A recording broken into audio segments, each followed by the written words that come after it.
তোর দোকানে দুধ চাই না গে, তুই এলাকায় দোকান দিছস, তোর চা তুই খা ফকিন্নি। কাকা আসি তাহলে। এই যে বাবা শুনো, জি কাকা। এই যে বাবা তোমার মোবাইলটা রেখে গেছো। আরে হ্যাঁ, আমি তো ফোনটা ভুলে রেখে গেছিলাম, মনেই ছিল না। আচ্ছা, আপনি একটা কাজ করুন, আপনাকে অনেক অনেক ধন্যবাদ।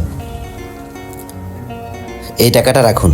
আরে বাবা তুমি তো কলার টাকা দিয়ে গেছো, এটা কিসের টাকা?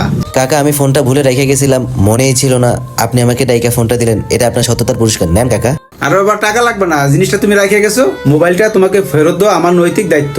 আসলে কাকা দুনিয়াতে এরকম ভালো মানুষ পাওয়াই যায় না, অন্য কেউ হইলে হয়তো আমার ফোনটা রেখে দিতে পারতো, আর আমার মোবাইলটা অনেক দামি মোবাইল, আপনার জায়গায় অন্য কেউ হইলে হয়তো রেখে দিয়ে অন্য জায়গায় বিক্রি করে দিতে পারতো। কাকা দুনিয়াতে আপনার মতো ভালো মানুষ এখন আর পাওয়াই যায় না। বাবা দুনিয়াতে সব মানুষ ভালো না, নিজের জিনিসটা একটু সাবধানে রাখো। জি কাকা, আপনি ঠিকই বলছেন, নিজের জিনিস সাবধানে রাখা উচিত, আর সবাই তো আপনার মতো ভালো মানুষ না। ঠিক আছে কাকা, আপনি ভালো থাকবেন, আমি আসি তাহলে।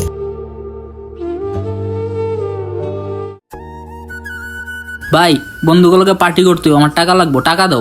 এই যে তুই প্রতিদিন এত টাকা চাস, একবার ভাইবা দেখছো আমি কই থেকে টাকা পাই? তুই একটু চিন্তা করস না যে তোর ভাই কত কষ্ট করে সংসার চালায়? তুই যদি প্রতিদিন টাকা চাস, আমার ব্যবসা তো লালবাতি জ্বলবে। তুমি করতে দিবা আমি জানি না, আমার টাকা লাগবে, টাকা দাও। বন্ধুগুলোকে পার্টিতে যেতে হইব। কেমনে যে সংসারটা চালাই তুই একটু ভাবলি না? তোমার টাকা নাই, তুমি সংসার কেমনে চলো আমি জানি না, আমার টাকা লাগবে, আমার টাকা দাও।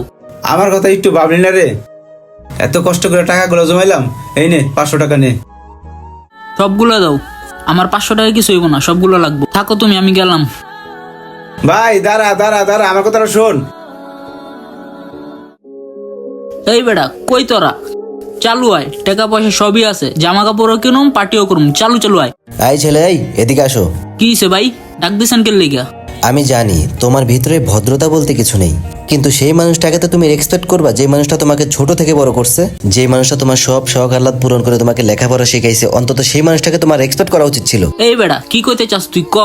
ও তুমি এখন বুঝতে পারতেছো না আমি তোমাকে কি বুঝাইতে চাইতেছি?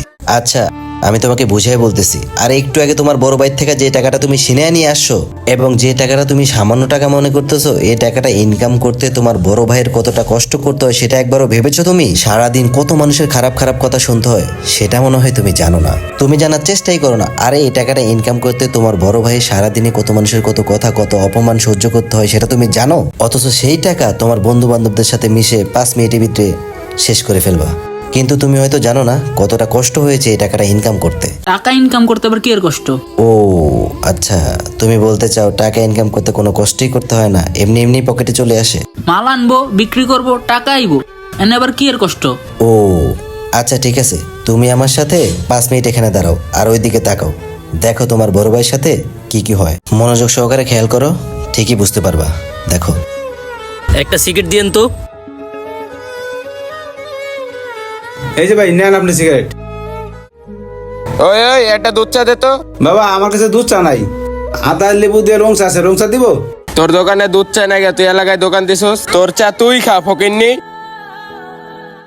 কি দেখতে পাচ্ছ তো, দেখতে পাচ্ছ তো তুমি যে টাকাকে সামান্য টাকা বলছো সেই টাকা ইনকাম করতে তোমার বড় ভাইয়ের উপর দিয়ে কত কি যায়, কত মানুষ কত কথা বলে, আর তোমার ভাই সেগুলা মুখ বন্ধ করে সহ্য করে টাকা ইনকাম করে যেন তোমাকে ভালো মন্দ খাওয়াইতে পারে, তার সংসারটা ভালো মতো চালাইতে পারে, কিন্তু তুমি সেই জিনিসটা বুঝোই না। আরে তোমার তো লজ্জা থাকা উচিত যে তোমার মতো একটা ভাই থাকা সত্ত্বেও তাকে কত কষ্ট করতে হয়, কত অপমানিত হতে হয়, কত মানুষের কথা শুনতে হয়। আমার তো মনে হয় না তোমার জায়গায় অন্য কোনো ছেলে থাকলে তার ভাইয়ের সাথে এরকম ব্যবহার করতো, তার ভাইকে এতটা কষ্ট করতে দিত। যাই হোক, আমার এই কথাগুলো যদি তুমি বুঝো তাহলে বুঝে গেছো আমি কি বুঝাইতে চাইতেছি তোমাকে। যাই হোক, আমি তোমাকে এতক্ষণ অনেক কথাই বলছি, রাগ করো না, তোমাকে আর আমার আর কিছুই বলার নেই, তুমি যেতে পারো। ভাই আমি আমার ভুলটা বুঝতে পারছি, আসলে আপনি আমার চোখটা খুলে দিছেন। আজকের পর থেকে আমি আর ভাইয়ের সাথে আর এই ব্যবহার করবো না। এখন আমার নিজের প্রতি নিজেরই ঘৃণা লাগতেছে, আমি থাকতে আমার ভাইয়ের এত কষ্ট করা লাগতেছে, এত অপমান সহ্য করতেছে। তাছাড়াও এর আগে আমি কখনো এরকম ভাবে ভেবে দেখিনি। ভাই আপনি আমাকে মাফ করে দেন। আরে না না, আমার কাছে মাপ চাইতে হবে না, যাও তুমি তোমার ভাইয়ের কাছে যাও, তোমার ভাইয়ের কাছে মাপ চাও, তোমার ভাই হয়তো তোমাকে ক্ষমা করে দিবে, যাও। ঠিক আছে ভাইয়া।